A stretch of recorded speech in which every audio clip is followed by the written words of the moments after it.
Good evening, ladies and gentlemen. I'm Nimashi Fernando, the Seminar Secretary of the Sri Lanka Energy Managers Association. And on behalf of the SLEMA, I take pleasure in warmly welcoming you to our 68th Energy Management Forum titled Mobilizing Finance for System Transition. This EMF will be conducted by Dr. Thusitha Sugathapala, Senior Lecturer in Mechanical Engineering, University of Moratuwa. Dr. Thusitha Sugathapala is a senior lecturer in mechanical engineering and a chartered engineer as well. He obtained his engineering degree from the University of Moratuwa and his PhD from the University of Cambridge. He served as the Director General of the Sri Lanka Sustainable Energy Authority from 2011 to 2015. He was involved in development of policies and regulations related to sustainable energy, environmental management, GHG mitigation, climate finance, and sustainable development.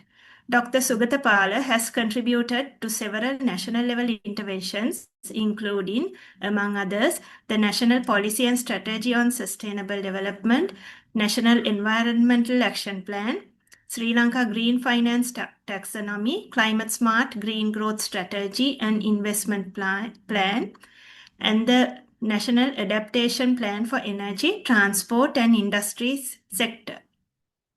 Presently, he is serving as a member of the National Expert Committee on Climate Change Mitigation, the chairman of the expert panel on Sri Lanka Green Finance Taxonomy, as a member of the expert committee for the preparation of the carbon trading strategy for Sri Lanka, team lead for the formulation of nationally determined contributions 3.0, and as a member of the advisory committee of the SEA. Without further ado, I take pleasure in inviting Dr. Sugathapala to conduct the presentation. Dr. Sugathapala, the floor is unto you, sir. And audience, if you have any questions, please direct them to the Q&A chat box. Good evening again, all the participants. Thank you for joining, and also thank you, SLEMA, for inviting me for this topic. This session, I then selected this topic while understanding its importance, especially today. So I'll be talking about this sustainable financing, especially looking at how to mobilize finance for system transition or transmission of major systems in our economy and society. That's a fundamental requirement for sustainable development. So I'll be talking under these topics, the context which I think you all are aware, but I just want to bring some of the key points before going into the topic of sustainable finance systems. So we'll go into some of the key attributes of sustainable finance systems, and then looking at how those global initiatives and global concepts have been localized, the local initiatives, with some of the recent government and the sectoral initiatives that governs this topic, the sustainable finance system. So that's basically the content of my presentation. Let me start with the context. And you are aware that we face many challenges, and there are solution frameworks which have been developed globally with the participation of all the countries together through UN system in particular. So we have these global conventions. There are many. I just highlighted some of the two of the main conventions which you are aware. First one is 2030 Agenda for Sustainable Development, come with SDGs, Sustainable Development Goals, and then we have the Paris Agreement. That's where the climate action are rated in detail. Though SDGs, also we have one SDG 13 as climate action, but then more details, more deliberations are done under the Paris Agreement, where we have what you call national determined contribution as the key modality through which these actions are taking place. Although we have these different kind of conventions for different global challenges, issues, today or in the recent past, all these interventions are kind of coming together in a common goal, where it's all around what is the sustainable development, as the final aim. So they have the climate action, we talk about the adaptation, mitigation, finally should contribute to the sustainable development. So therefore, those topics of sustainable development are now more and more integrated to the other conventions. So therefore, sustainable development become kind of the core element through which all the conventions, all the actions are taking place globally. So there, when you look at the development pathways today, all over the world, the directions are basically going towards these climate actions, integrating into the sustainable development actions, where it's elaborated as transformative climate change mitigation, climate change adaptation and action together with sustainable development action. So that the kind of directions through which the economy is being, presently all over the globe, especially Europe and even other European countries like China, Korea, South Korea, even India, looking at further development in the future. So in that context, this finally kind of coming into a common consensus that all the key sectors of the economy and the society in the today's world need significant changes, we call transformational changes, through which this action has to be implemented. So these are what we call system changes. So when we try to bring all these different sectors together for the common understanding globally, there are a few key sectors are in fight. One of the sectors is, of course, the energy, which in fact the key theme of the even SLEMA. Then we have land and other ecosystems. That's what we call the natural capital, forestry, agriculture, all those comes there. Then we have urban and infrastructure, the human settlement, roads, those aspects, those systems. And then we have industry. And finally, we have all the societal system, which need a transformation. So those are kind of 5 systems need transformation. So out of this, one of the key, we are even in Sri Lanka, we are talking about the energy transition. And that's something you all aware of. So therefore, this energy transition is one of the sector. At the same time, we need other societal transformation and other economic transformations and environmental side also. That's where the ecosystems come in. So it's called system transition. So, but at the same time, we look at the system transition, we also need transition in other cross-cutting areas like policies, the governance, the finance is coming in that context. So therefore, the sustainable finance is in fact a system transition in or system transformation or transition in financial sector. So therefore, the transition or transformation should happen not only the energy, not only transport or industry, it should happen also in the finance sector. That's where presently globally we have challenges. So now when you look at this, the transition, so now we are in 2025, so we are going in 2030. 2030 is a kind of a important year because the SDGs are targeted for 2030 and personal national determined contribution, what we call 2.0, was from 2021 to 2030.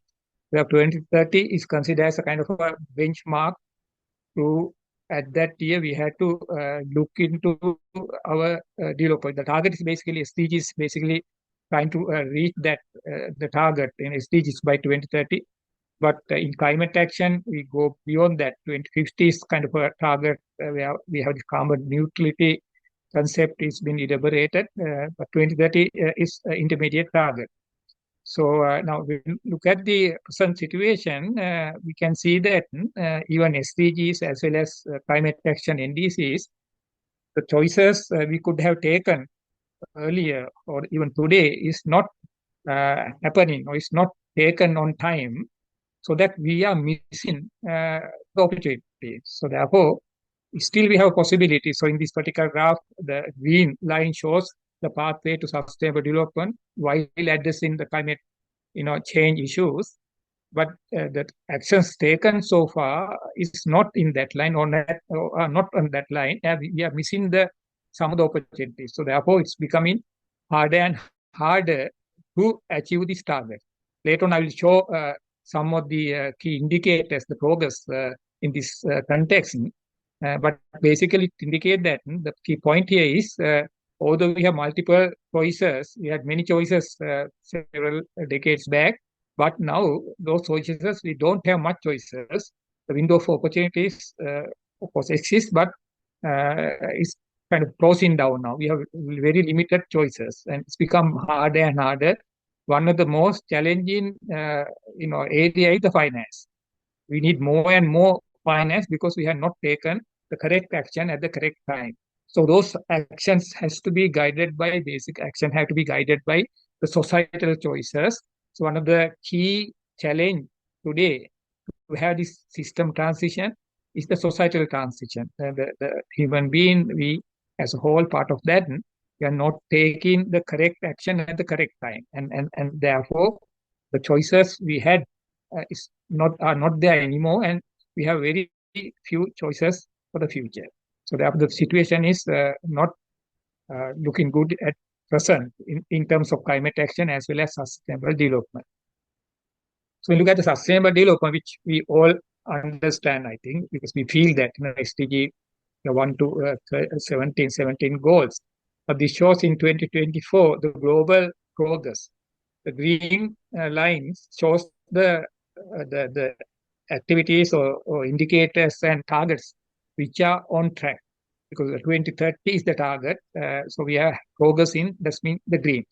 The red means we are in fact regression. We are not in progress. We are going back.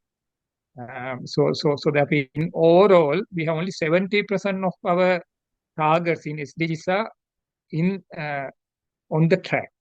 But all the other things are, we are slow progress, we are moderate progress, some are stagnating, some are regression. Especially when we look at the goal 16 at the piece, we can see today, even today, we are having a real issue globally. I think now it's becoming red, so therefore that lack of progress was there, even the piece, but it's become more aggravated now. So therefore, some of the areas, some of the SDGs, though we expect to have progression, but we have regression. And look at the goal 13, that's the climate action.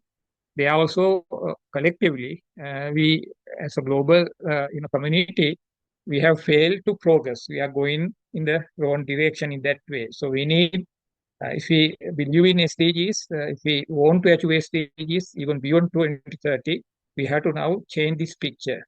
So that change is not easy, because those type of changes are basically driven by system transition that are very kind of demanding for finance, technology, capacity, data. There are many other challenges.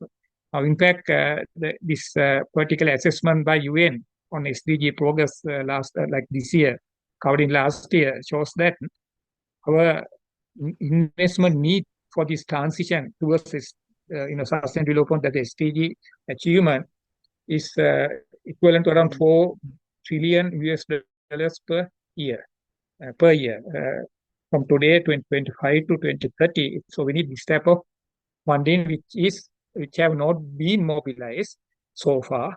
And part of this one, of course, linked to the climate action. I'll show you some of the figures later. But then what you see there is the transition. Of course, it's not progress, it's not good, but at the same time, the future progression will be very hard because of the lack of financing. Therefore, sustainable financing become very, very important aspect. Somehow we have to see how we can mobilize sustainable finance locally, globally, and especially as a country, how we can face this situation. So financing is one of the key barrier. Now this diagram is showing the Sri Lankan context. Again, 2024, last year, our progression. We can see only two is the goals, SDGs have green, there's the improvement, the on track. That's one is on education, other one on climate action. So therefore, in terms of climate action, although globally there are regression, basically it's not on track, locally we can see there's a positive trend. So that's a good sign at present. So therefore, actions we have taken so far Compared to the global, I think we are ahead. But when you look at the other cases like, there are several like poverty, we have a negative trend. There are a few others. So some are stagnant, some are slowly improving, like energy, basically. There's a moderately improvement is there, but to reach our goals to 2030 SDGs, by especially looking at clean fuel, that's renewable. We have significant improvement, especially electricity. But when we look at the cooking fuel or the other, the fuel thermal energy, for example, we have issues. So therefore, clean fuel is a challenge for Sri Lanka. So that's why we don't have much progression. But still, collectively, it has the energy sector is moderately improving. But in overall, we can see we will not be able to achieve SDGs by 2030 when you look at the present progression and also when you're looking at the global trends. So therefore, there's a significant challenge ahead. So that's where the sustainable finance systems become important. There are two things. We have shown that the finance is the key for this transition for all the sectors, like energy, for example. When you look at even our target for 70% renewables by 2030 is hampered by lack of finance for our, the major transformation needed, like the grid.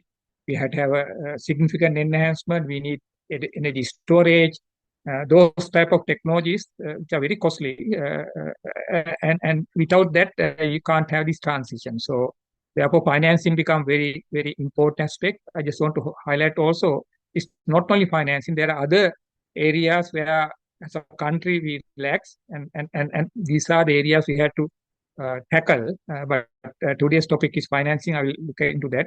But then we have to also look at the capacity, the data, the knowledge, the collaborations, infrastructure development, creating markets. There are many other things, but finance is one of the key issue, which is the topic today. So therefore, this particular picture shows that if we have correct mobilization of finance towards sustainable development, then we can drive this transformation in energy, for example, energy transition and other transformation towards sustainable development. So therefore, one of the key barriers today is a lack of financing for sustainable development. So that's what we call sustainable finance. So when you look at the sustainable finance system, the other aspect I indicated that is a system transition in financial sector. Our banks, our even CBSL, all the financial entities, even our global, the development partners like ADB, World Bank, they need transformational changes in the system. You can't go by the present situation. So therefore, that type of transformation should happen at the, even the, the top level, and then going down to the operational level. But then there are a growing interest in that line. For example, CBSL, they have taken certain action, which I will elaborate more. So there's some initiative. So there's interest is growing, and we can see there's a transformation happening within the financial sector towards sustainable development. So that's where the sustainable financing coming in. But the challenge is how to ensure that this finance we mobilize really contribute to sustainable development. That's very, very difficult challenge. That's where we need kind of tools for the financial sector and others to ensure that these finance are mobilized in the priority areas of the country, and also it contribute to the SDGs. So that is not just addressing a particular area. We are looking into the broader context of environment, social, and economic development together. So that's the harder part. But anyway, the interest is there, especially driven by 2030 Agenda for Sustainable Development and also Paris Agreement for Climate Change. Both cases, always when we look into more detail on the progression, number one highlighted point is the lack of finance. So therefore, it's become more and more importance is coming up, targeting reform of financial systems. So in that context, you can see some of the key attributes when you look at present systems. The corporate, sector is taking a significant leap of, initiative through ESG, environment, social, and governance. Especially, multinational agencies, the big, large-scale, businesses, they are taking initiative sometimes, ahead of the governments also. So ESG is becoming a very science-based, facts-based, science-based tool through which the companies, businesses try to survive in the challenging world. So therefore, these SDGs uh, in the institutional or businesses level are elaborated through this mechanism or this modality called ESG, environment and social governance. That's a very complex, comprehensive model through which the companies, the businesses can ensure their businesses, their investment, their product are along the sustainable development or sustainable, the pathway. So that's a kind of a, I think, the success story in a way. But then this has not been boiled down to the lower level, like MSMEs, micro, small, medium industries are not yet ready for this transition, though these big companies, large companies, business are going in. So therefore, though these are there, but still it's not fully operationalized in the economic sector, like the whole country level. But that there's a trend is there. So that's what you have to follow now. So when you look at this whole concept, it's basically in terms of financial sector. We know that even today our sectoral initiatives are in silos. So and there are a lot of derivation that we have to integrate it. So that's under discussion and has been elaborated significantly. That's where the SDGs also indicate that the interconnectedness become a key feature in SDGs, sustainable development. So therefore, globally also this well accepted that we had to have this integrated approach for development. So therefore, all the sectors, for example, in economic sector, we have energy, transport, agriculture, and other things. Now we had to have integration with the environmental sectors and the social policies and so on. That was well understood. What's missing there is the finance aspect. Even the finance as a sector should be integrated into the other economic and social sectors. So therefore, the new trend in sustainable finance system is basically integrating the sustainable financing or the financing into the other sectors rather than it act as a separate sector. So therefore, the sustainable finance system basically indicate that integration of finance into the all the sectors, which are also now in interconnected form. So therefore, that's the integrated approach in sustainable finance system. So therefore, this transition, what I talked earlier also, should happen in sectoral level also. But at the same time, the finance system, finance sector should come into support this transition while having their transformation. So that's also challenging. So that's the part now central bank is trying to mainstream through recent updating of this sustainable finance roadmap, which highlight this the interconnected nature and also the importance of supporting some of the key challenges in SDGs while we are mobilizing financing for our development. So that's why we are in future the financing, the support we are getting from developed countries or other development partners will have several important elements driven by this type of framework. So that is very important to understand this concept of sustainable finance system when you are planning in our sectoral activities and policies. We can this shows the sustainable finance, the policy interventions in the recent past till 2000 to date, right till 2020 shown here. There are significant growth in new innovative sustainable finance tools, policies, instruments and so on. So therefore, the sustainable finance, this change is happening now with this policy level interventions. There are new innovative things coming up. Uh, Even in Sri Lanka, we have to look into that type of innovative financing schemes if you want to make the sustainable finance, our finance is contributing sustainable development. So that's the trend basically. This indicates that globally, these are global picture.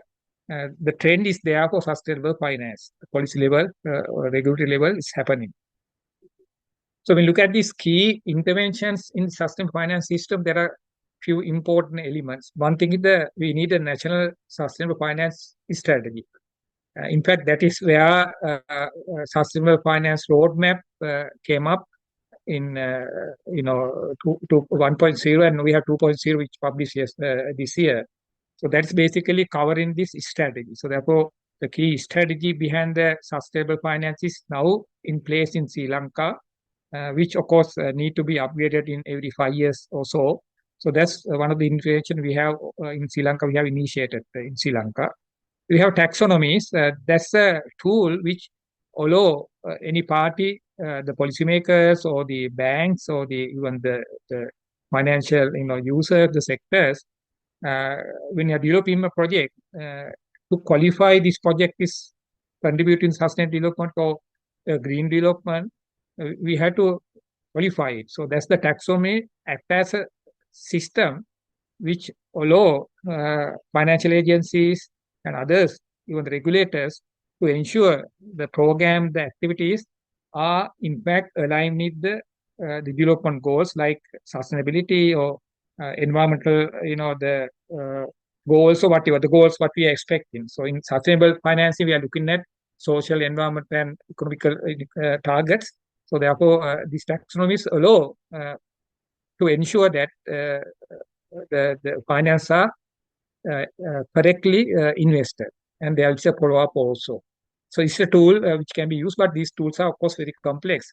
Need comprehensive data, for example, and also analytical tool to implement. So that's where the gap. I'll show in Silicon context also we have a taxonomy. What we have presently is not the sustainable taxonomy, it's the green finance taxonomy.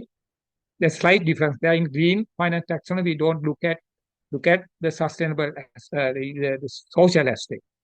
So that is not sustainable finance taxonomy. What we have, the green finance taxonomy is a subset of sustainable finance taxonomy. Central Bank is now looking at to upgrade it to sustainable finance by next year, by looking at the learnings we have so far, so that it can contribute to the sustainable finance system. So therefore, presently we have the green finance taxonomy. For corporate ESG, some of the main businesses, large scale businesses are following this. Sometimes plantation sector, even the apparel sector having this global reach, they are going by this corporate level ESG disclosures, and also investor ESG regulation also coming up especially with our banks. Some of the banks are going ahead with that, especially with the guidance of the central bank. So that's where the sustainable finance roadmap also help that. So the investor ESG regulations globally is there, but locally is now coming up. Then we have stewardships. So we can see these are some of the key elements is in the sustainable finance systems, especially policy and regulatory elements. So in Sri Lanka, these are happening. I'll show you, especially looking at the central bank's initiative and how far it has contributed to the financing, sustainable financing in Sri Lanka. So in terms of percentages, all these interventions, we can see is a percentage. 44% are related to these this policy intervention. The majority are related to corporate ESG. Then we have industry ESG also there. Again, like 25%. National Sustainable Finance Study is only 8%, taxonomy is 1%. Those are the government level initiatives. So that we can see the government level initiatives are not in terms of the regulatory and policy level. They are not the one who are leading. The leading agencies are basically the corporates and also the investors. So, but then in the recent past, there's kind of a trend where the new policies, instruments in sustainable finance systems are now developed by government level. For example, China, they have this taxonomy there and so on. So they are coming up. And some of the recent numbers in 2024, for example, now the governments are leading in some of the instruments. So that's a good sign, because without government leadership, you can't expect to have major changes. But it's very good that the corporates are, in that, the framework. So they are ahead of the government at present. But these are large corporates. So therefore, we have to see how far our MSMEs, our country level agencies, businesses, how to transform their system to this line. So that's a challenge for us.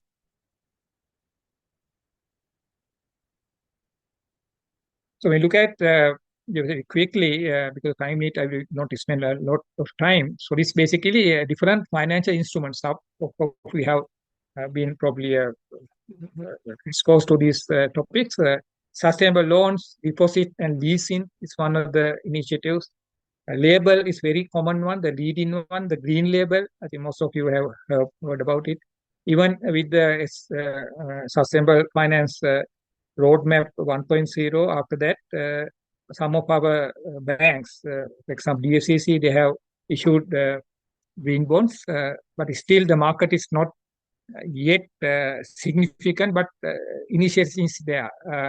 Then we have what we call social bonds, we have sustainability bonds, then we have sustainability linked bonds. There are 4 different categories.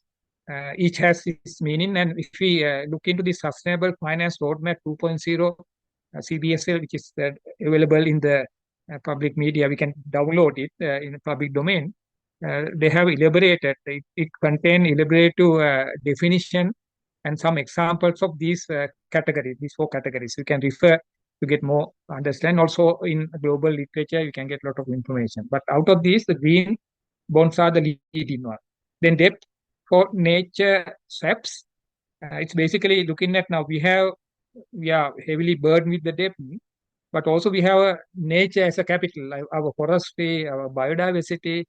So there's a possibility where we can, swap these, that doesn't mean we are going to sell our nature to others, but then while we are safeguarding our natural capital, we can allow it to generate uh, some income to have socio-economic development without destroying. So that type of a thing is possible. The de-risking instrument, sustainable insurance, and also we have what you call carbon market, which is emerging. There are a lot of talk, but Sri Lanka is not yet there or ready for this transition or to explore this market. I will give you very brief situation analysis on that. So carbon offset or carbon credits. Earlier we had CDM. Now CDM are not there. So some of our hydropower plants, that they have gone for the CDM type of financing. They were successful, but that mechanism has ended now. So presently is driven by Article 6 of Paris Agreement, where last year the carbon market mechanism has been finalized. So that's there now. So, but then we have to get ready. We need some local, development to qualify for that. So therefore, there's an area where we have to look into. The trends, this global one, basically confirm, improvement even with the COVID pandemic. You can see globally, I'll show some graph also. The trend is there, basically. It's growing. It's a significant rate, though there are setbacks. But in general, there's a growth. So those are some of the values, like 2024 value compared to 2023. There's a 70% increase in the bonds and funds, and also the confidence on investors and also the corporates, their initiatives, sustainable investment strategies. These are driving this trend. So that is it's a good sign. Even in Sri Lanka, there's a trend in that line. Out of this, as I said earlier, sustainable bonds or green bonds are the key driver.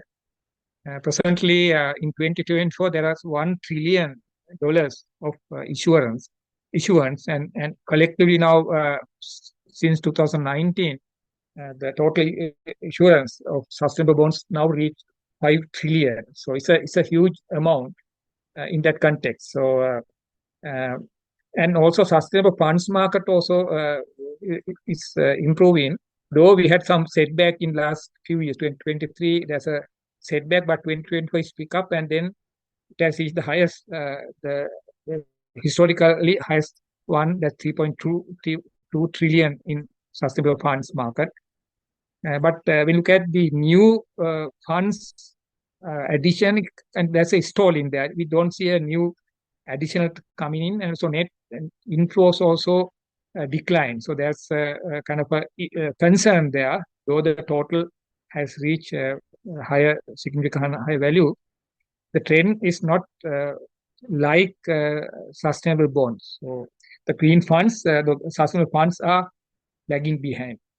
One of the key challenge there is, I want to highlight here, the greenwashing thing. This is become a serious issue, especially EU has taken very stringent standards even last year to minimize greenwashing. So the regulatory schemes are coming up, but I think in Sri Lanka we don't have that type of regulation to monitor and then ensure, to have a real green activity.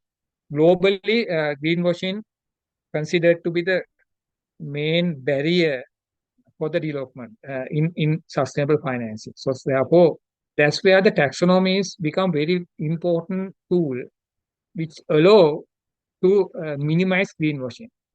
You can't avoid certain things. So therefore, in order to minimize greenwashing, to eliminate that one, we need tools like the taxonomies. So that's where it's become important.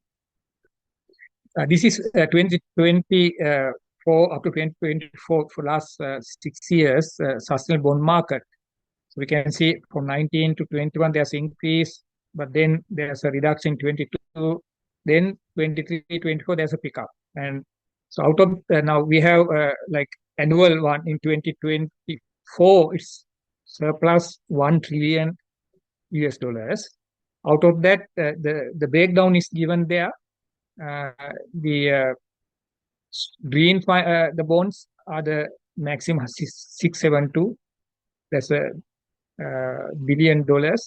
Then social bonds, and also we have sustainability bonds, and we have very small amount of sustainability linked bonds. So out of these different bond categories, green bonds are out of sustainable bonds. The green bond is the leading one.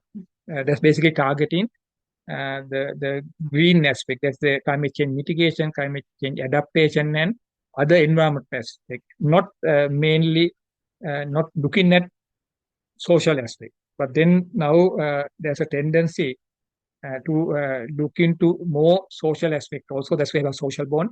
The sustainability bond cover both the green and social aspect, the environment and social together, and so on. This is basically looking at the issuers type. I said that earlier also, government-backed entities number one there. Earlier, the corporate were leading. First time in the history, in 2024, last year, the government-backed entities now involve issue the bond market. So that's a good sign, So and again, we can see the breakdown. The largest component comes from green. Then we have the social and sustainability bond, but sustainability linked bonds are small. These numbers are in billion US dollars. Then non-finance corporates, like big businesses, then finance corporates, and so on. Even we had European banks, So and local government also there in some countries, not Sri Lanka but other countries. So therefore we can see here also the green bonds, the leading one, and also governments are now taking a kind of a leadership in this line. So when you look at the scope of sustainable finance, the one of the key thing you have to understand is when although we talk about sustainable finance, the majority of the fund mobilized globally is linked to climate finance. Though climate is, for example, SDGs climate action is only one of the 70. That's the SDG 30. But when you look at the sustainable finance mobilized globally, majority are linked to climate finance. The reason is these finances are basically generated by developed countries for developing countries, benefit. Conventionally, even for sustainable or any other development, the global community, they of course fund it through development banks like ADB, World Banks. We are getting funding, some are concessionary loans and so on. Those supports are basically not mandatory thing. There's a moral thing, and they look at global, the stabilities, the global trends and so on, and of course their own benefits and so on.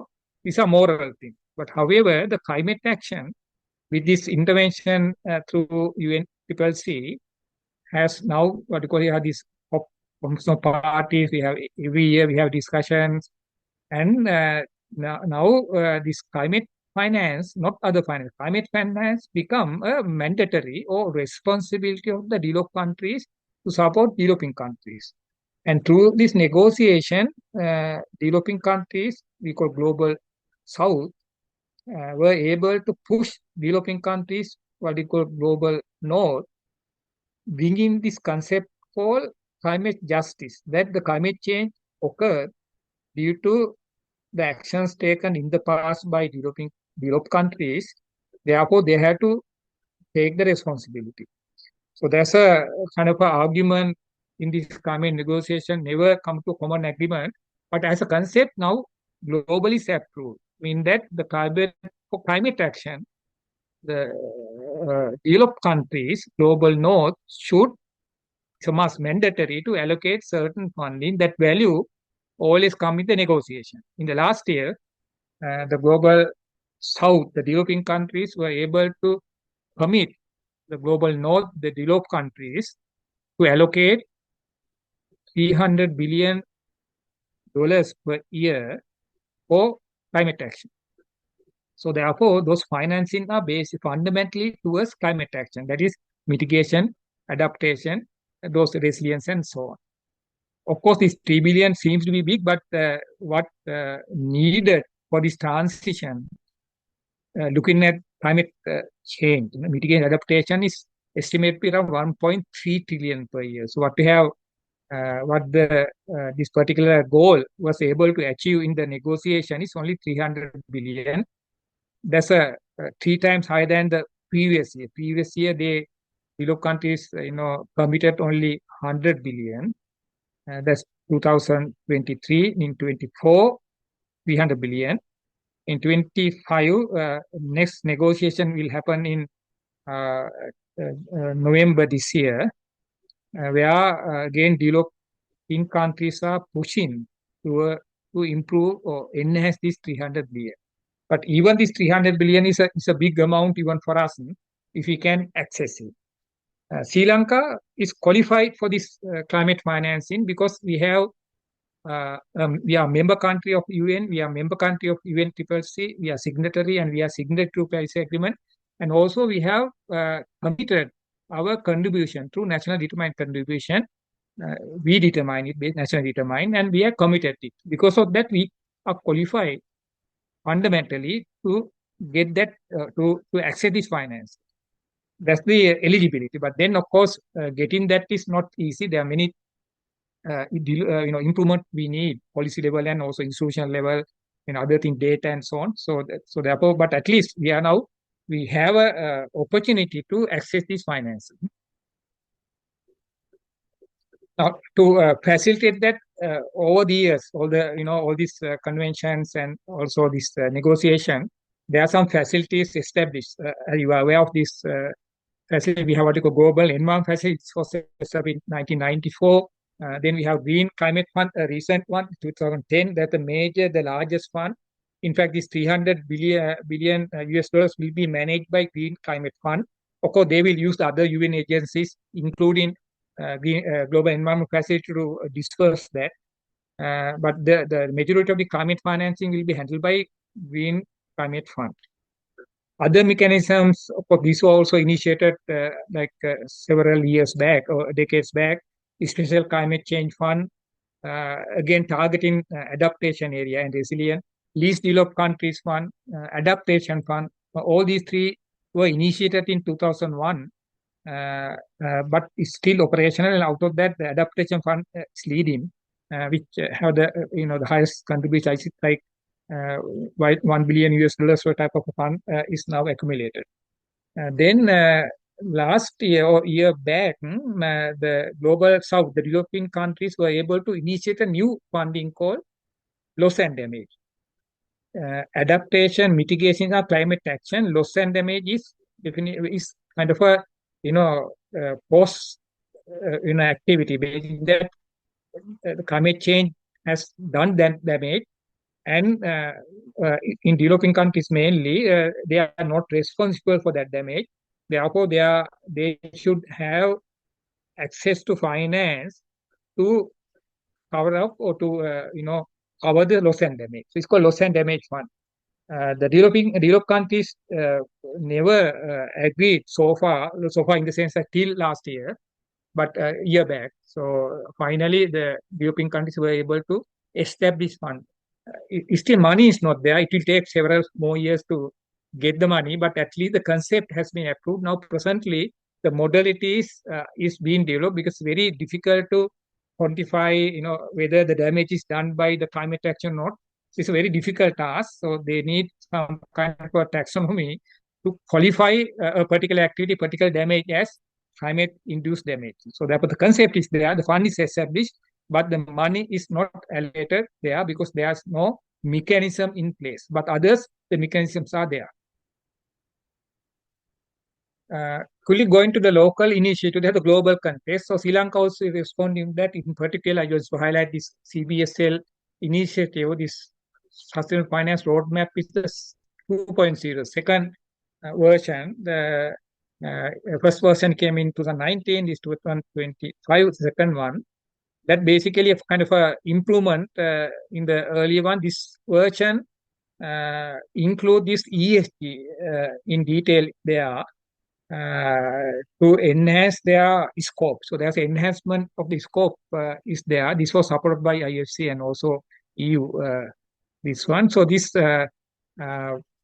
roadmap is basically to have a clarity in the mobilization of the finance, a clear operational realistic framework for action that we support financial institutions to in scaling up their contribution to the environmental and social goals. So sustainable cover both environment and social, so both areas, and it provide it take into account the environment, social, and governance together, the AESG together, and also is propose a clear framework of action, especially this one cover action for 5 years, 2025 this year to 2029, 5-year period. Actions are there. That means in every 5 years there will be a revision of those. So 3.0 will come in 5 years' time. So that which can be used as a framework, a clear framework with clarity for the actors like policymakers, the financial agencies, institutions to mobilize finance in the correct manner, identifying, tagging, or ensuring the finance are properly mobilized for sustainable development. So that's the concept. So there's a tool. There's a with the taxonomy, that type of a tools, the framework will be presented. It's there in our taxonomy. Presently, it's only green taxonomy, but in the future, next year, there will be further enhancement. The thematic scope of our green finance roadmap, there are two aspects: environment, social. Environment side, we have two main areas: climate change, natural resources. That's the biodiversity, ecosystem, services, and so on. Climate change, we have mitigation, adaptation. That's all of where energy sector we talk about mainly mitigation, but even now adaptation in energy sector is being discussed in our national adaptation plan.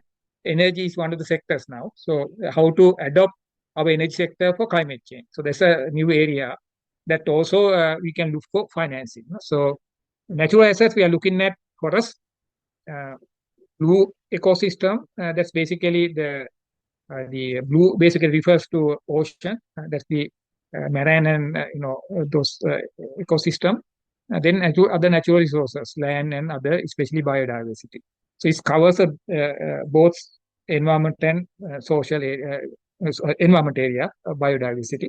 Then we have social aspect, looking at the gender as one area, and also it highlight very importantly the importance of taking on board the MSMEs, micro, small, medium, and medium enterprises. It's a very important element highlight in our finance roadmap, sustainable finance roadmap, because most of the sustainable financing or green finances are usually mobilized for big companies, large industries, and so on. Its real benefit to the society or rural economy is not seen. So therefore, now there's a requirement of our banks, other financial agencies to specifically cater for them. So we need some new innovative tools, sustainable financing tools, to be innovated by our banks to cater for our MSMEs. Then, of course, we had the vulnerable groups, and so on. That's a very important area which was not there earlier in our Sustainable Finance Roadmap 1.0.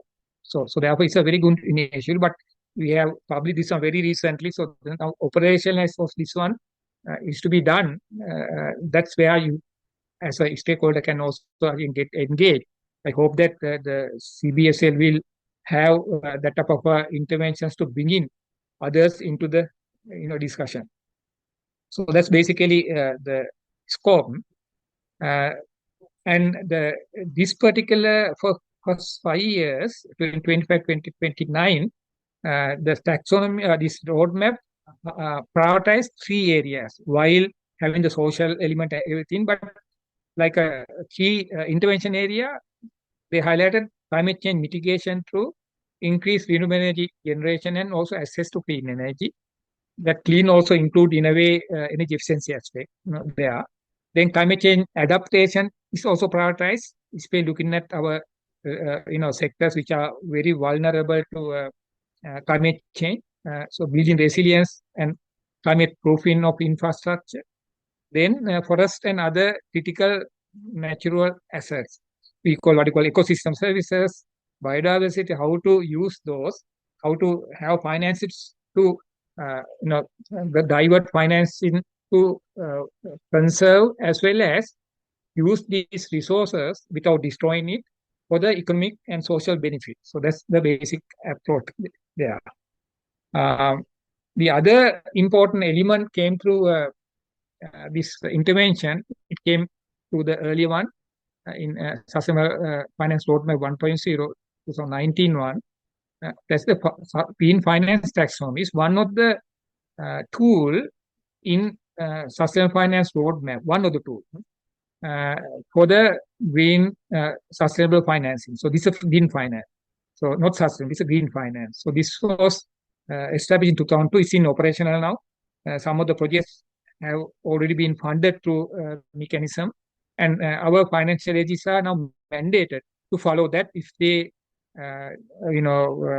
disperse, mobilize funding for green development, there's this taxonomy can be applied, shall be applied.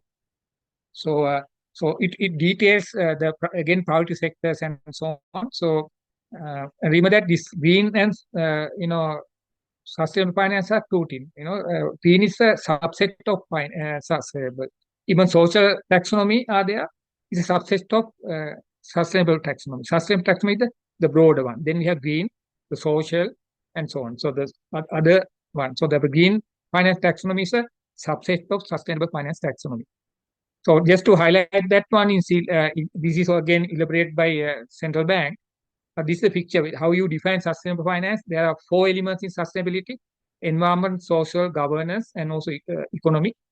So environment, social, economy, and governance. So when we look at the environment, we have climate change mitigation, climate change adaptation, and other environment like water quality, air quality, those type of things, the waste, and so on. So when you have activity or financing only for climate change mitigation, we call low carbon. If we cover both mitigation and adaptation, we call climate finance. So climate finance, we cover climate change mitigation and climate change adaptation. Then we have green finance, which include other environment aspects. So we can have waste management project, whether it's does not contribute to climate mitigation, it still qualify because it's as an environmental, other environmental gain. So air quality improvement type of thing. So therefore green financing, that's what we have presently cover: climate change mitigation, climate change adaptation, other environment one. But it does not cover social and governance aspect. So if we cover the social one, it's a what called social environmental. If we include governance, then it's become ESG. ESG, the framework implemented by the corporate mainly, even in Sri Lanka. So we cover environmental, that's the climate change, adaptation, mitigation, and other environmental plus social plus governance. So that's the major one. Now remember that economy is not part of that because all these are applied for economic activities. Remember that. So therefore, here economy is not you know part of this classification because economies they are in any case because all these activities are linked to economic development. So that economy is not part of this classification. The economy is embedded in the all the other cases. When we look at our taxonomy, just to highlight, it's cover only a selected area, a prioritized area. Most of these actions have highlighted 12 areas, macro sectors. There are 65 activities under mitigation, 13 activities under adaptation, and other environmental things, there are 25. And we look at the adaptation, only few sectors like agriculture, construction, financial services there, then tourism. But then mitigation coming under several key sectors. Electricity is there, basically agriculture, water, transport, key economic sectors are there. But even when you go into detail, some of the key activities may not be covered. So therefore, in the future revisions, we have to ensure that all the important prioritized area within energy and other sectors should be included in this taxonomy. So there's a classification system in industry. It's a global one. They use this classification to identify economic activity. So that's the way it's highlighted there. Sri Lanka cover only part of the major, the economic activities, not all. So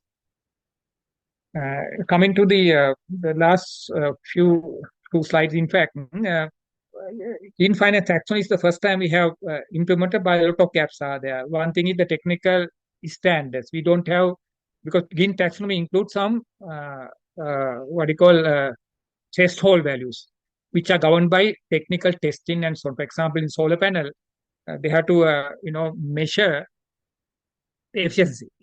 Now, Sri Lanka, we don't have a standard or a recognized entity to measure the efficiency of testing efficiency. We usually go by international standards. So therefore, there are many cases, even a vehicle, the emission standards, we have very premium level testing facilities. No? So therefore, lack of technical standard, regulatory scheme is an issue. But presently, what we are doing is we are adopting international certification team. So therefore, when you have a item or equipment or any activity, whatever, we request the involved party to bring that global certification here. So that's one way.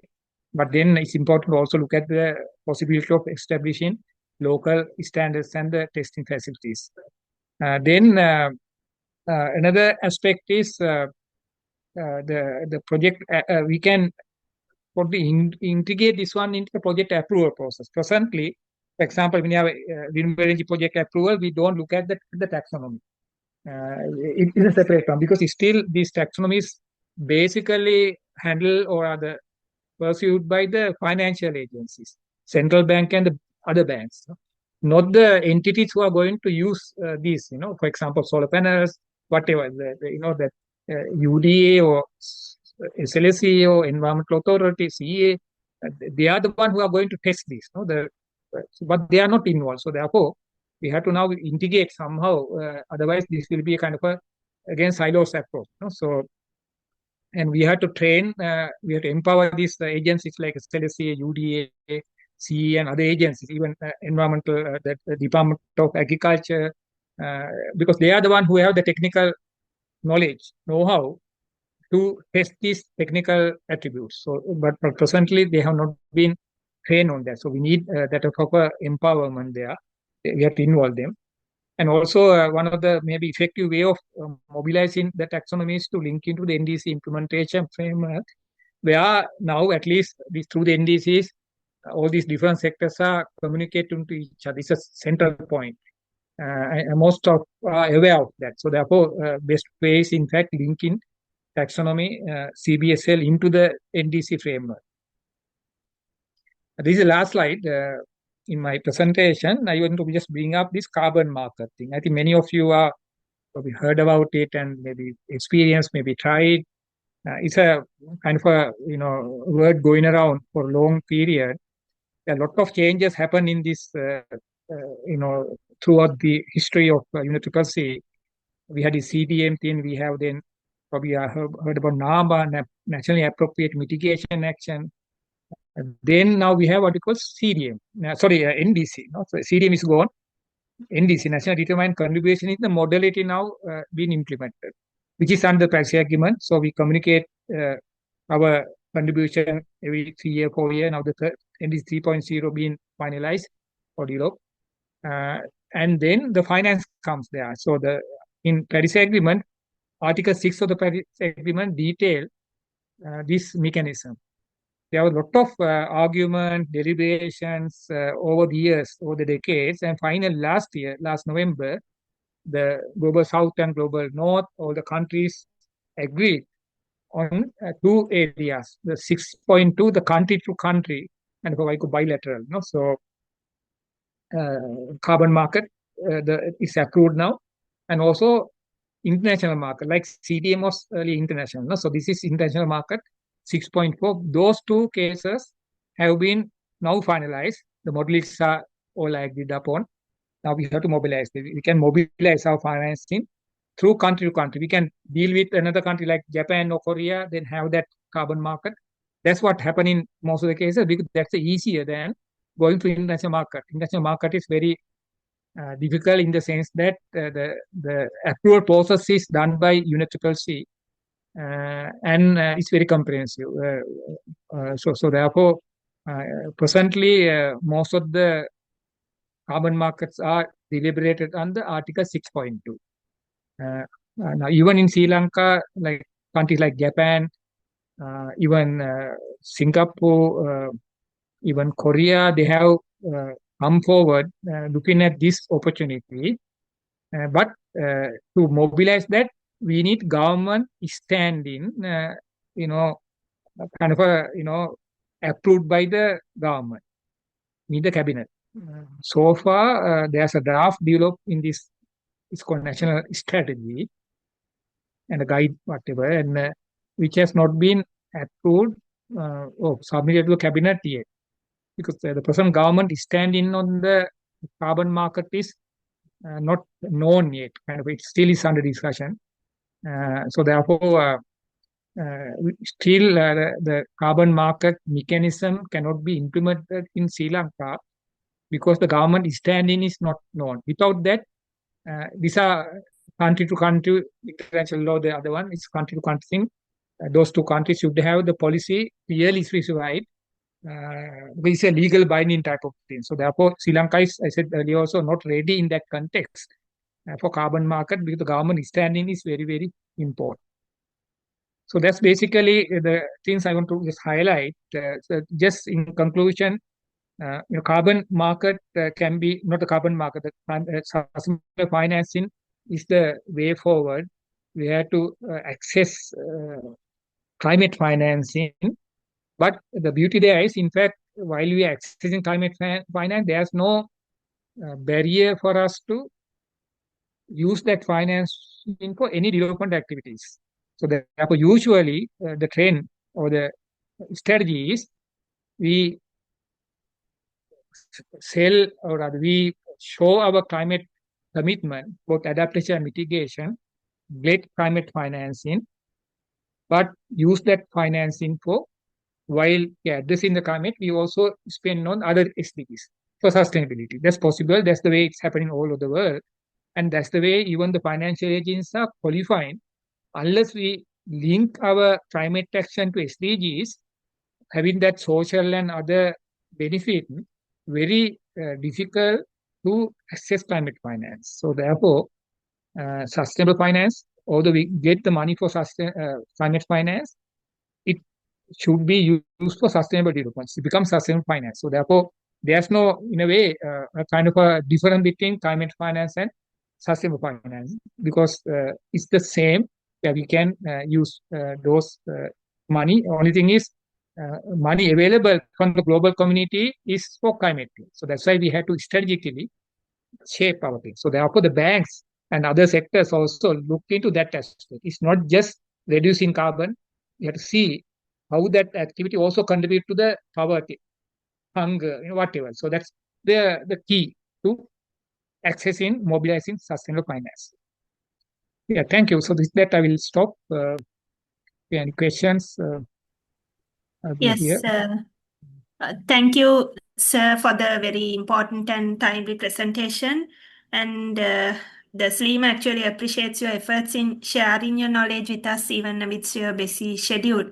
So I'm sure the audience too will have some interesting questions to pose at you, audience. So you could either direct your questions to the Q&A box, or alternatively, you could you use the raise hand option.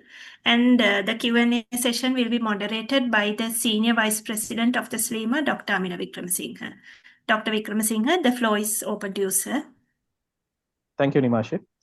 And first of all, I should thank our resource person today, Dr.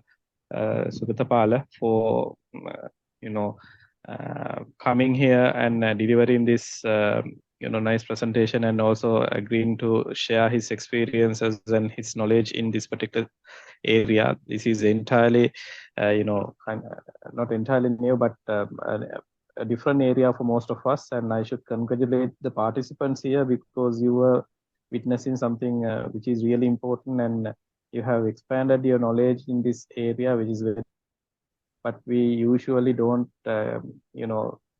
capture all these elements properly.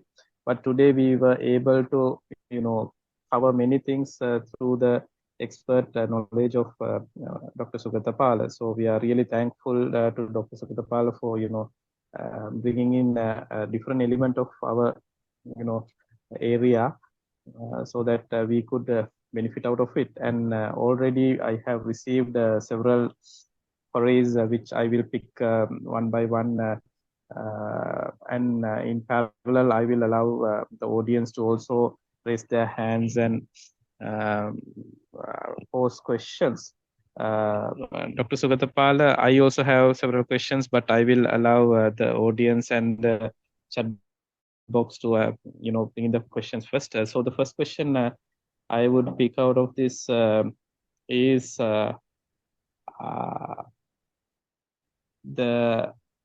there was a question about how far the national government development policy framework tally with the global sustainability need framework and the trend since the signing of the Paris Agreement. So this is about how our national government's policies tallied or aligned with the global sustainability needs framework and global trends in this area. What is your feeling about this, Dr. Right. Just to clarify, sustainable development concept coming the 2030 agenda. The Paris Agreement for climate action, which is only one of the SDGs. So that is a two different, conventions and two different kind of action. But of course, we have commonality of this climate action thing. But as I said earlier, these are coming towards that. So SDGs and even NDGs all are nationally determined thing. SDGs is a framework, a global framework. It does not fit anyone. So therefore, it's mandatory. SDGs, what I mean, mandatory that we have to localize it. We have to look into the global agendas and then localizing to fit to that. So usually SDG are very comprehensive that you don't have to change the goals. The poverty, hunger, education, health, everything is very common. No? So therefore, there's no kind of a localization. There is globally agreed goals. Then the targets and indicators, of course, should be local. No? So that localization, we can follow the global targets, but sometimes it's not fit us. No? So therefore, we have an issue of localization. Unfortunately, SDG, especially the targets and indicators, are not, in my opinion, this is my personal view, have not been properly, localized. So therefore, but then the global targets also a good direction, because these are kind of a, the visionary thing, no? So we can then go towards that, like a goal type of thing, no? So, but then we have targets and indicators are to be measurable on the ground. So that's where what we have some gaps. Secondly, SDGs are still elaborated mainly in the national government level. The local government, some of the entities, of course, like local government, like local goods and so on, they have adopted it. But again, without looking at the localization thing, we have to have unique, depend upon the geographical region and so on. We have different, priorities. No? So we have to have a localization. Unfortunately, that has not happened. But following the global, targets will not harm, but how far is effective is a question. No? So therefore, I don't think that properly happened there. So we have gaps in that. That understanding also there. So therefore, we have to have a more serious attention on that. That's one thing I want to indicate. Again, as I said earlier, we don't have to align with any other country in SDGs and NDCs in particular. NDC is a nationally determined contribution, nationally. We have determined. So no one is going to push it. But of course, the situations can be that we are forced to do certain things for because of lack of finance or lack of technology. We are dependent on others. So therefore, that driving is there, but it's up to us to decide. So therefore, we have to have proper knowledge, capacity in this negotiation, whatever. But NDC, there's no negotiation. It's basically our thing. No? So we have to develop our thing. So therefore, usually, even NDC 3.0, when you're developing, is basically based on the present national policies, targets, action plans. And so therefore, there's no kind of a, if we have proper national policies, actions in place, then we don't have to worry, because we can just implement that and we can get financing to do that. But then only thing we have to align with the national determined contribution for climate action. So we have to show that there is a reduction. We don't have to emphasize on much on the mitigation, because we are not a high emitting country, but adaptation is a very important thing, because we are affected by climate change. So we have to give a priority for that. That has happened in other cases also. So anyway, so we at the same time, to show our commitment, we should not, have a negative impact on the carbon emission also. That's why we try to reduce it, but without affecting our economy. If we have activity which is carbon reduction, mitigation, going to affect our society or economy, it is not sustainable. So therefore, it's up to us to decide. So if we go for some, say, renewable energy activity where the electricity cost going to go up, then that will going to harm our MSMEs or poor people. It's not a good action, because it's not sustainable action. No? So this is up to us to decide. So therefore, we have to prioritize it. That's where the NDCs can come in. So it's up to us, not others. So therefore, you can't blame others. Only thing is, we have to look into our capacity, our data, our technology. The major challenge for us in this transition is lack of data. One thing, we don't collect data, we don't analyze data, we don't record data. As a culture, that's had to change. Secondly, the technology, we are fully dependent on entirely from the outside. So that's not good. We have to have our technology transfer. We have to have our own technologies. And then the finance also, we have a gap. And capacity is also there. Capacity gaps are there. So therefore, we have to improve all these things for this transition. It's not because others are pushing us, but that's what we need. No? So therefore, we are not ready, in my opinion, for this transition. It's not we have lack of money, we have lack of many things. So that's the issue. Even the policies, we don't have kind of a, we have some conflicting policies also. No? So that's the issue. So these are not harmonized. So these are not linked. Those are the areas we have to look into. I think we have to follow the fundamentals of SDGs. We talk about the integration, all these things. So therefore, as a Sri Lanka, it's very, very challenging. The challenge is not the money. To access the money, we need the capacity, the data. So that's a challenge we are having. So I will stop there. Thank you. Yeah, because there are two more very much related questions to this this localizing of these targets and goals. So one is from the same member of the audience asking about the importance of green taxonomy initiatives of the local government, which is, I think, somewhat of a localization, or at least allowing us to identify. So how important do you see this initiative? Yeah, it's very important, because most of the this product, most of the activities are happening in the ground level, where there's a role of the local governments. Now, in adaptation, we have what you call provincial adaptation plans. All the 9 provinces, they have adaptation plan, detailed activity plan is there. Even they have estimated the financing thing. Some are even developed their databases aligned with that. So they are in a way ready. So therefore, the taxonomy should now look into that. In fact, that's why this roadmap highlight that. MSM is especially highlighted, and also it talk about this local development. So it's a good initiative, but our green finance taxonomy has not looked into that level. It limited to certain, of course, important area, but it does not reflect in the local government level. And especially one of the gap there also the adaptation areas. We don't have, we have like it's prioritized, but we don't have data or mechanism to quantify certain things. Then the banks cannot fund for those. No, so therefore we have issue of data, also data gaps. So therefore the localization important. That localization go beyond the national level. The local level means the provincial council and local government should be get involved here.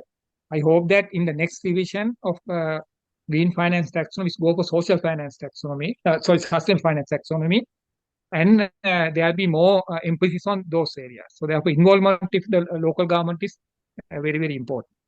Thank you for that question. Yeah, and most direct and specific question related to this localization, Mr. Daminda Sandanayake is asking, what are the mechanisms available now in Sri Lanka aligning with this? Yeah, so basically that's why I say SDG is one thing. Now we have the Sustainable Development Council operate as a center focal point. But then we don't have entities, going into the sub-national level. They have initiated some of the discussion. So the focal point is, for example, for the SDGs Sustainable Development Council, then we have Climate Change Secretariat, CCS, at Ministry of Environment. That's the focal point of climate action. And also the climate financing, like even the Green Climate Fund, is CCS. So they have the focal points. They have initiated some of the activities, and in fact, they have established for local government, provincial council, there are there are 2 entities in a single council, each council. One is called Climate Change Board, otherwise Climate Change Unit. It's a kind of a working group, and then we have a board at a higher level. Each province has had that entities which are linked into the CCS. But unfortunately, these are not fully operationalized. Still, CCS is doing some capacity building and so on. In the future, I think there will be more activity there. So that's the institutional framework through which we can mobilize other entities. NDC is one thing. NDC, we have all the 16 sectors. We have focal point, basically in 16 ministries. And then also we have technical working groups. Some of you are part of that. Similarly, in national adaptation plans, we have provincial adaptation plan. That's that's go for the provinces, and they have an institutional mechanism.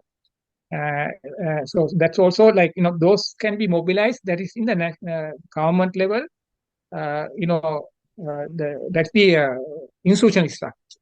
But for the financing, that's where the central bank is coming up now.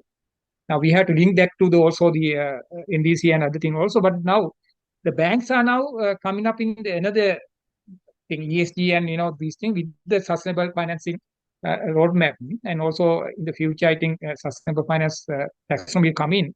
So this being now operationalized, not yet fully done, but now there are capacity building program for the banks is happening now. Even central bank officers are being trained on those. Likewise, conform training is happening now. There will be more, I think, in the future, where we have to bring all these sector agencies for this training type of thing. Because these are new things. So that's where even now development partners like ADB, UNDP, everyone is getting involved in this process. The only thing is still we have a kind of a gap between the coordination among even the government, central government and local governments. We have that gaps. Even the ministry. So that's a issue. But then we are not bad in the sense that there are activities are coming up in different at least silos. But now we have to bring it together and make sure that everyone will get benefit. So therefore, presently it's not satisfactory to me, but at least the elements are there to initiate. I think Mr. Sandanayaka's question was more related with your second aspect. More than the institutional framework, it was the financial framework. Yeah. And from your answer, it seems like, yeah, but still we are kind of getting ready, like building our capacity and so on. Yeah. More than Sorry. Yeah. No, like just to add. Yeah. Yeah. Sorry, Dr. Amila, just to add to that, because I missed that particular one. Now, for climate financing, especially Green Climate Fund, they have very stringent mechanism to ensure that these are having a good governance. So therefore, they have accreditation process for our agencies who are going to get or channel the money. For example, so far, only DFCC was able to get that accreditation. Presently, I think Commercial Bank, maybe People Bank, or few other banks are now almost there. I think this year, maybe few other banks might get it. Without that accreditation, you can't get the money. So at least now we have DFCC. Then DFCC, now they have initiated to write reports. It's a long process. We have to engage it because DFCC is the bank who are going to channel the money. But then it should be spent by a local, let's say, ministry or some entity, So therefore, they have to now get a topic, develop it, and then align with the Green Climate Fund, the framework, that proposal writing. It's a very complex thing. And then, as I highlighted, we had to always identify how this climate action going to improve our social and environmental and economic system, all like SDGs. So therefore, always we have to write in detail how the what you call this, no one left behind, those type of, just transition, all things, gender aspect, social inclusion, all those have to be elaborated in detail. It's a long process. Now DFC has started some of those, the major projects. But so far, we have also able to get some funding from Green Climate Fund, which have been, already in implementation. I think this one of the activity project in agriculture sector that Gam Pubudu, we have that in, that one is through the, I think, Green Climate Fund.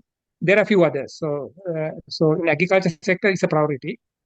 So some of the funds are already there, but not for major, very large scale major funds. Like that's where we are, like for example, in each sector we are talking about the pump hydro, that's a major project, I think we should be able to push it, but it takes longer period. We have to write that report to show that how it's contribute to the sector, So sector means the SDGs. So we can do that, I think, but it takes longer period. So therefore, that's the process. That's the process we have to follow.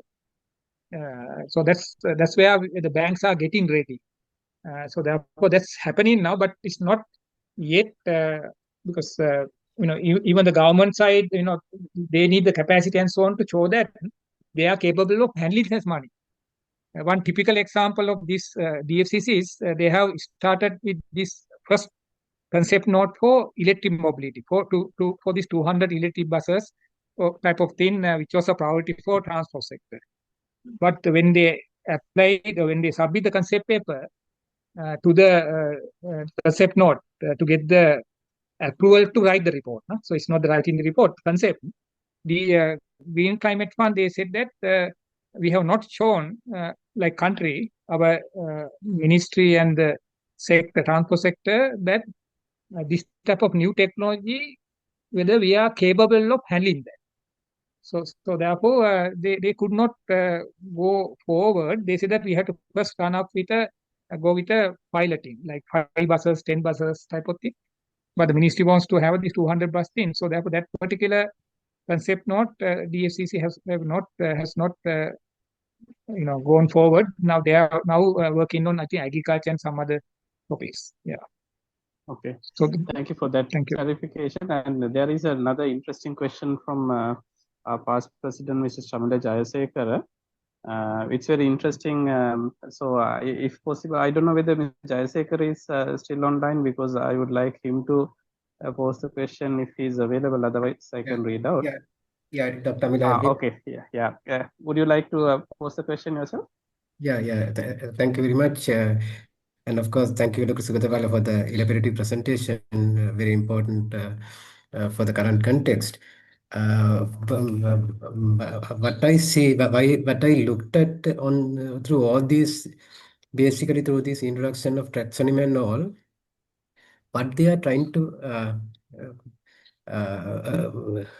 introduce is to introduce more and more perfect systems. So always we are trying to get, so our target is to go for the this perfect system, whereby always we are far deviating from the exact requirement of going for funding. So in a way, because for this say NDC, we it was in the commitment is signing agreement was far back 10 years ago. Before the 5-year period before 2020, we were discussing how to go for that, how to make the commitment, how we can, and then as I remember, 2018 to 2020, it was the preparatory period. Whereby 17. from 2021 we have the all the implementation process. Now we are 2025 exactly halfway through the implementation period. Still we are discussing on the systems. So for a country like ours, once we are arriving at least to systems at a certain level, we will be reaching 2030 the termination period. What I means, I basically understand is that's a trick from the developed countries. We are being pushed by the exact opportunity from going for funding, isn't it? Yeah. Basically, the funding is theirs, no. So then they ensure that those funding are properly used for the purpose. So only way we can show them, or rather they can ensure by having this type of detailed systems. Without a system, how can we prove that we have done the correct thing? So that's why they are bringing in these things in a way to ensure their fundings are properly used. They can't just give money and then can't look, knowing that the way we manage the money, the funding, because that's their funding, so therefore always when they allocate money, they have those tax, we have to follow that. Climate financing become more and more difficult because we are asking more and more, so they increase this value, but at the same time they are putting further and further difficulty for us, for data, for capacity, for technology, and so on. So that's the issue. The only thing is we can't kind of oppose that because that's their money, so therefore always in the negotiation they of course allow money with the condition. So that's the issue basically. So therefore it's become also harder. We have more money, I mean in the funds, but then it's harder to achieve access. So that's the issue. So therefore I agree with you this one, that it's a global politics, So therefore now one way is basically we have to see activities which we can implement with our own finance while getting some co-financing from them rather than trying to depend more on them. So So that's the way out. So that's why it's what you call nationally determined. So that's basically we can determine. They ask. It's our baby. I think we have not then done that properly. So we have gone by typical actions. So but now we had to look into how we can mobilize whatever the finance what we have, our own funding, and also we get funding from ADB, World Bank, and mobilize those finance for proper sustainable development, and then try to get some additional funding from the climate finance to support that. Those type of activities will have a better chance of getting the money, and also there we can get a better outcome. No? So I think it's the way. The issue is, of course, we had to we can also pinpoint them, but it's I think it's us. We decide the action. No, so they have not indicated, but of course it's given by maybe development partners and other. But then it's up to us to decide. So if we think that any activity, if we have money and we can't satisfy their conditions, then forget about it. We can look into our own resources, maybe some other ways, and try to implement it. So therefore, going just by NDCs, as you correctly said, become more and more difficult because even the progress so far are very limited. Only thing is we were able to achieve our what you call unconditional targets. No, conditional target are the major component. I think like 75% or 70% are conditional target. The conditional means mainly money, not only money, the technical and other assistances. We were not able to access those because we are not ready, because that hurdle is not easy. They are demanding this type of tools. So that's why central bank had that in published, and now the Ministry of Environment is now developing this that carbon trading strategy. Without those things, you are not qualified for even to make the application. So, but when you apply it, then they will check more.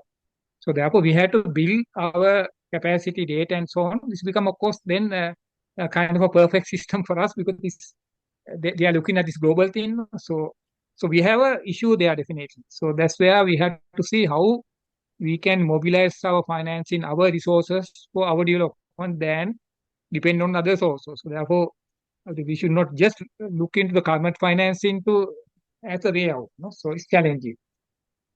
So I got your point, but at the same time, they have the right to impose this type of thing, because these are logical, things. So it's only thing is it's only for example, ESGs only can be done by corporates, large scale corporates, but they are gaining by doing that.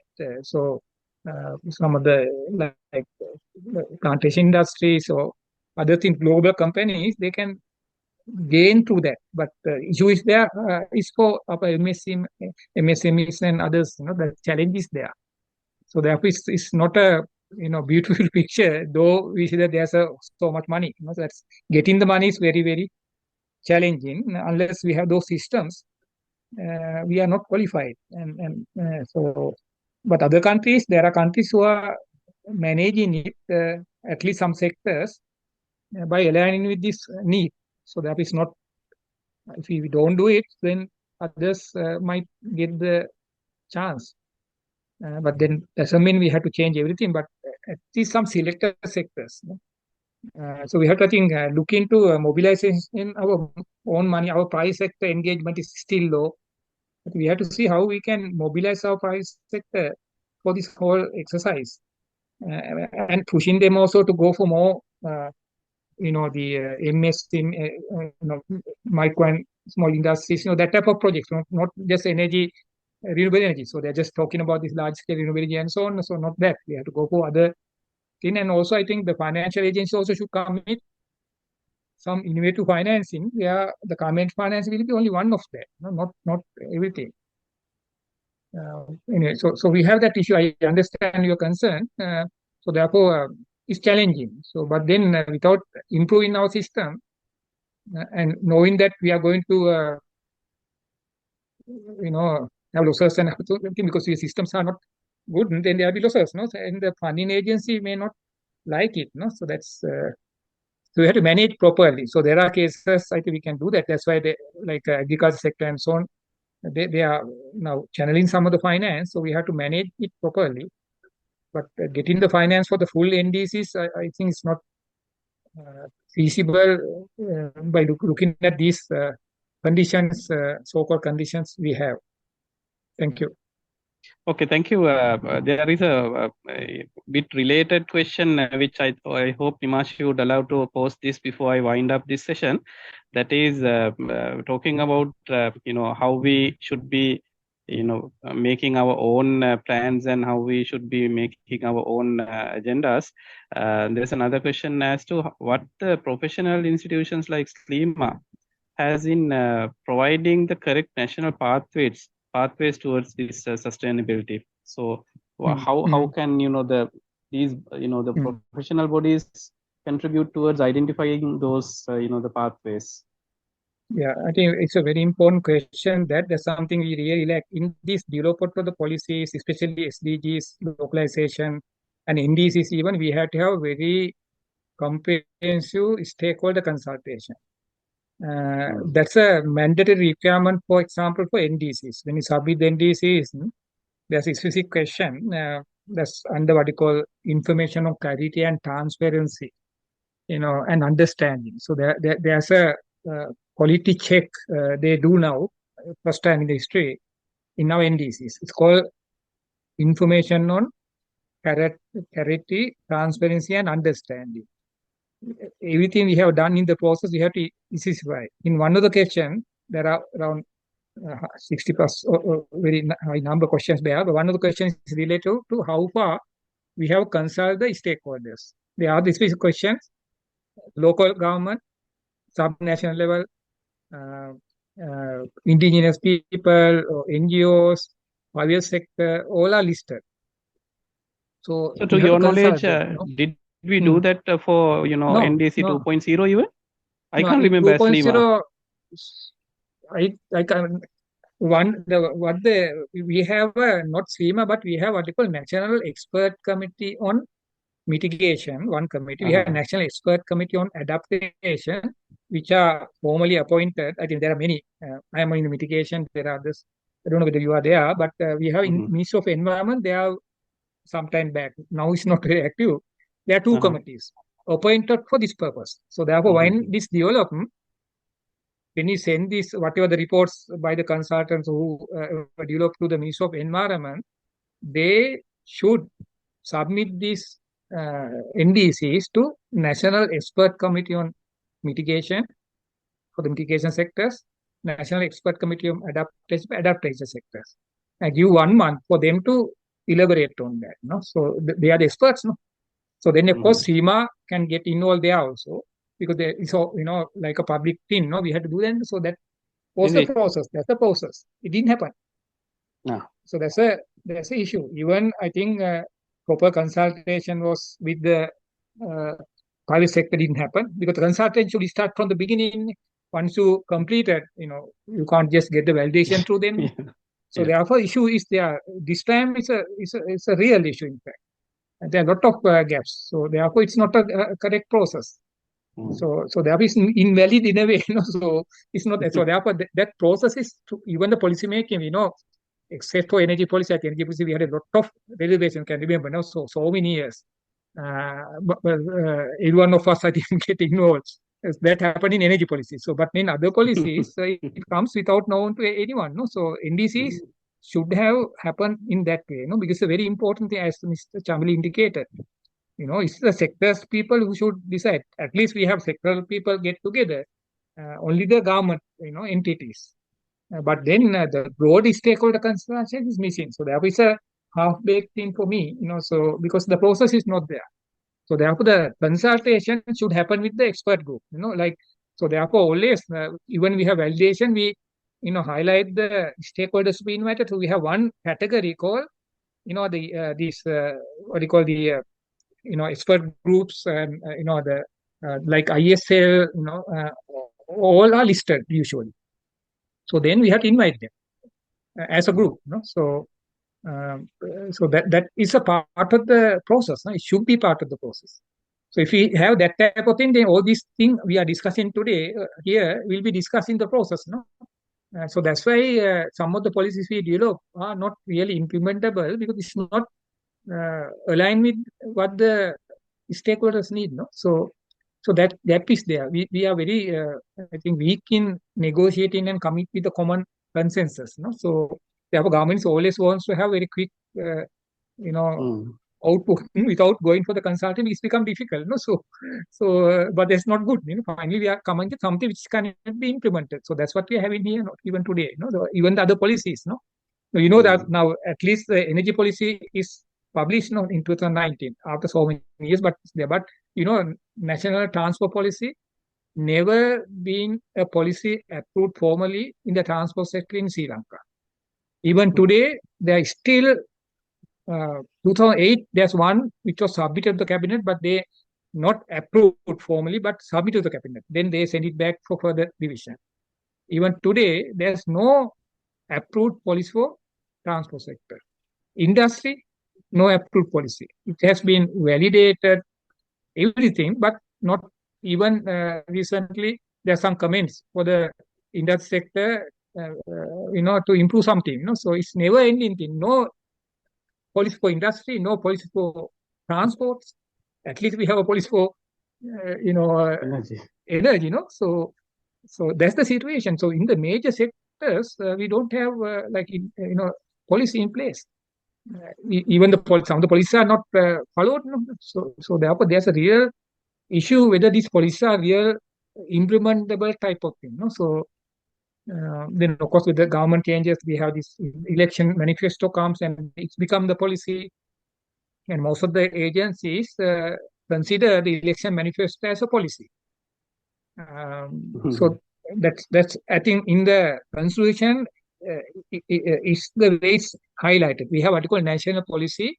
It say that in the 13th amendment, it clearly indicate that when a new government comes, the national policy has to be submitted to the parliament.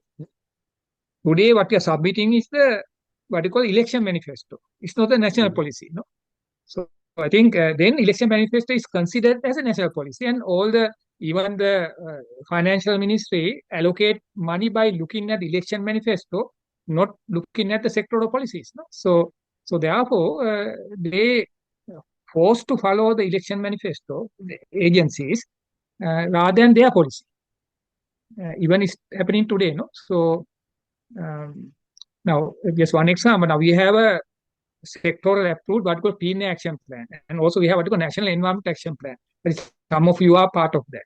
2021 to 2030. It's a fully cabinet approved one. National environment action plan. So there we have 9 sectors, AR and everything. Now new government came up with this what you call Clean Sri Lanka program. So now all the efforts are going for that Clean Sri Lanka. It, of course, that clean include also the corruption, but then it also have the environment cleaning. No? The beach cleaning thing happen. No?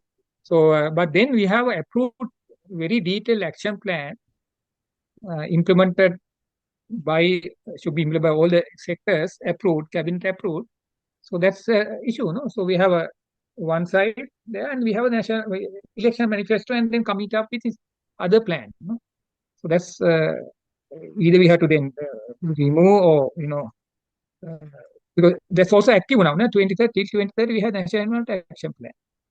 So those are the real issues we are having. So we don't have a kind of a concentrated effort in these challenges. No, so it's a problem in the region. I think not only Sri Lanka, even Bangladesh. The manifesto becomes the policy. Dr. Sugathapala, so I should be thanking you for bringing out such a broad-based discussion out of this financial thing, which is really quite interesting. I am sure others have so many questions, but in the interest of time, I have to give the mic back to Nimashi. But let me again congratulate you for stirring up this discussion and bringing us to some level of understanding of what is happening in the financial side of sustainability aspect. which is very important for us because here in SLEMA we are all practitioners in energy sector. So it is very important for us to be in the same page with the others in how we can access financing and what are the constraints and limitations and policies and all this.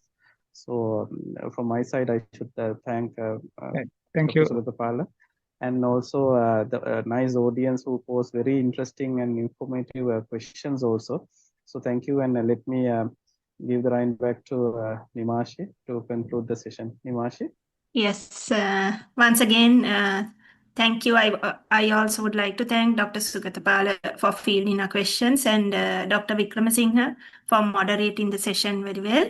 So I also take this opportunity to thank all our participants for joining this session. In fact, your enthusiasm is very encouraging, as Dr. Vikramasinghe pointed out. And we hope to see you in a future EMF. Until then, good night and have a pleasant evening.